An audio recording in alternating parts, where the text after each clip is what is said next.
Christmas and New Year's around the corner, and if you're anything like me, you have a newborn also, and you know those other kids that need to homeschool and meals to cook and laundry to do and just to kind of make sure the house doesn't fall down. This can all be very overwhelming, but I think with some good planning, we can get through this, right? If you're new here, I'm Rian, a Christ-following wife and a homeschool mom to 3 boys. Here we talk all things homeschool, and we will learn together how to use our roles as wife, mom, teacher, and homemaker in order to glorify God. The best laid plans of mice and men, right? So this baby, I had these grand illusions, which I know I talked about this in previous videos, of how I was going to take some intentional time off this time. I was going to do a lot of planning so that I wasn't behind, and I had all of these things and systems in place, and we we're going to have a glorious postpartum time and then start back on homeschool fresh and rejuvenated, and none of that happened. So my little guy ended up coming 13 days early, which those 13 days were very vital in my planning process. So my great plans of taking 6 full weeks off and keeping the other kids busy, but not really fully engaging in homeschool and all of this, it just didn't work out that way. So we've had to kind of revamp our plans, and we're going to try this new system out through the end of the year.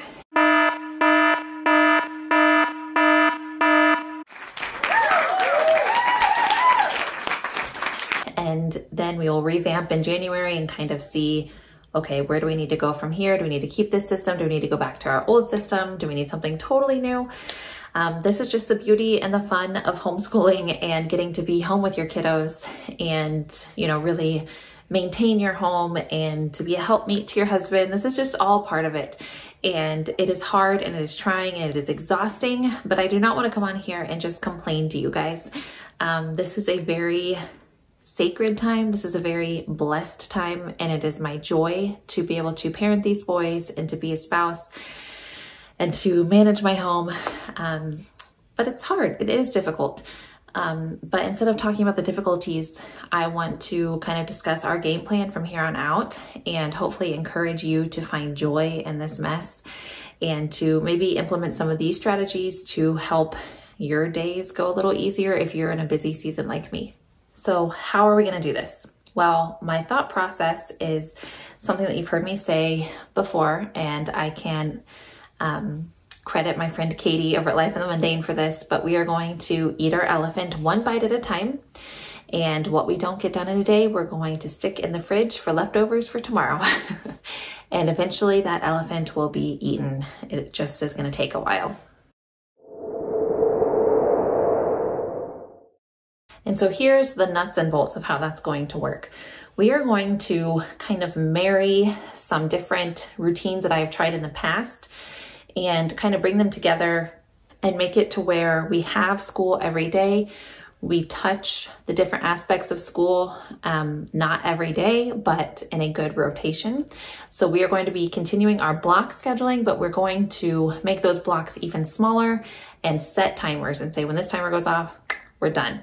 And we're going to move on to the next thing. Because otherwise I know myself and I will say, okay, today's a school day, and I will do school for 6 hours straight, or as often as as long as the baby will let me. And then I'll be like, oh, wait, I have to make dinner and I have to do laundry, and oh my gosh, the house is a mess.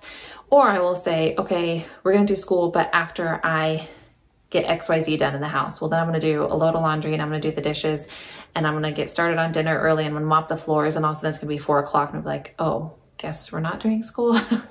So these timers that I'm going to set are going to help us touch a little bit of everything each day so that we can at least stay afloat in all areas. We aren't excelling in one area and totally dropping the ball on another.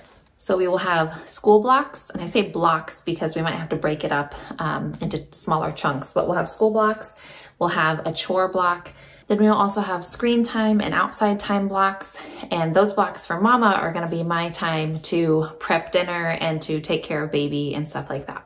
So how we're going to handle our school blocks is we're going to go back to loop scheduling. This is something I did several years ago, and then I kind of thought, oh, this isn't working anymore. So I moved on to other things that were working at the time.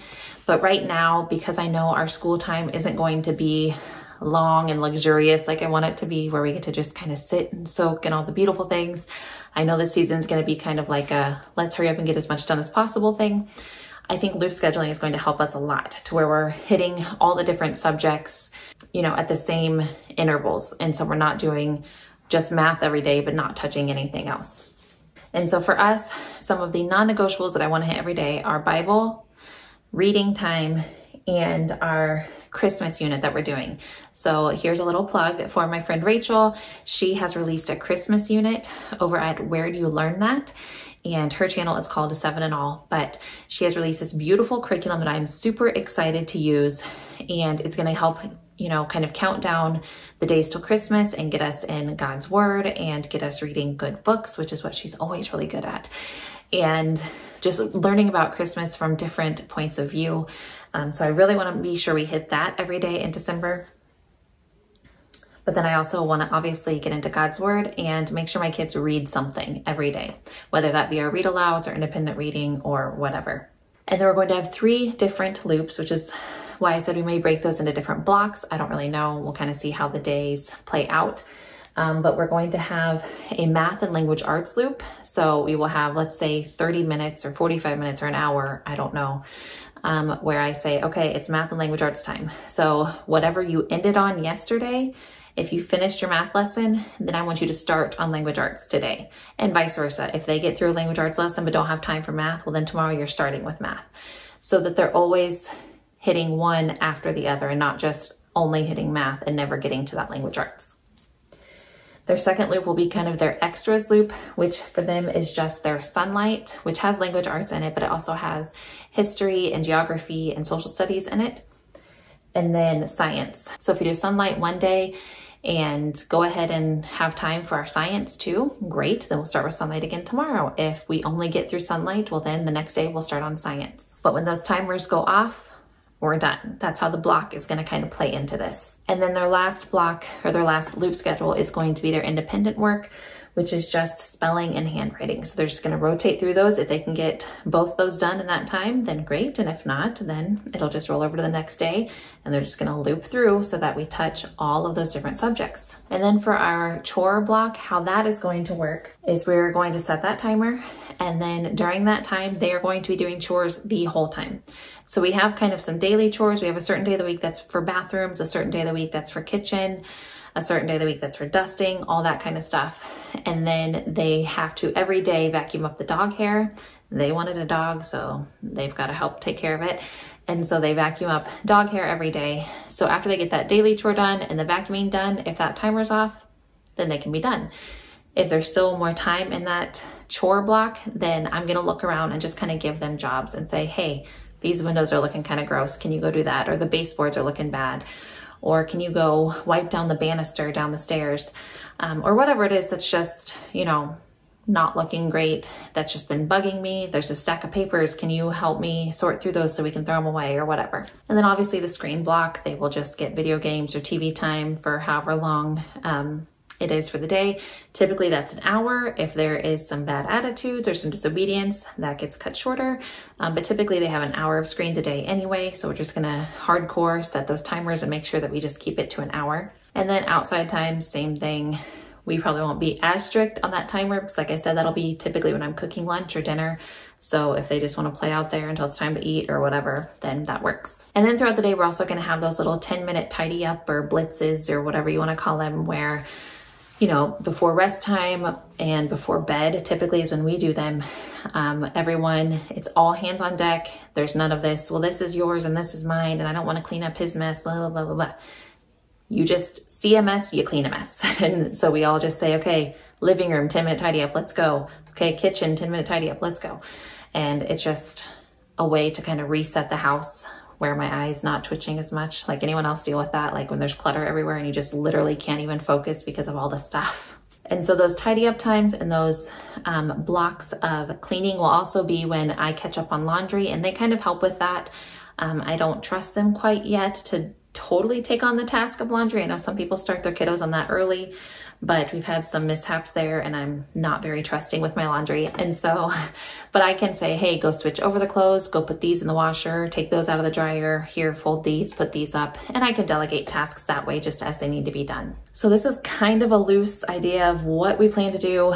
We want those timed blocks so that we are getting to the house and to school every day while taking care of a baby. But we also want those loops going for school so that we aren't just hitting the same subjects every day and forgetting the rest, but we're still, kind of diligently cycling through those subjects, even though we're not having that full 6 to 8 hours where we can hit every single subject every day. So if you have a baby coming or just, your holidays are going to be busy too, hopefully this may be spark some ideas for you.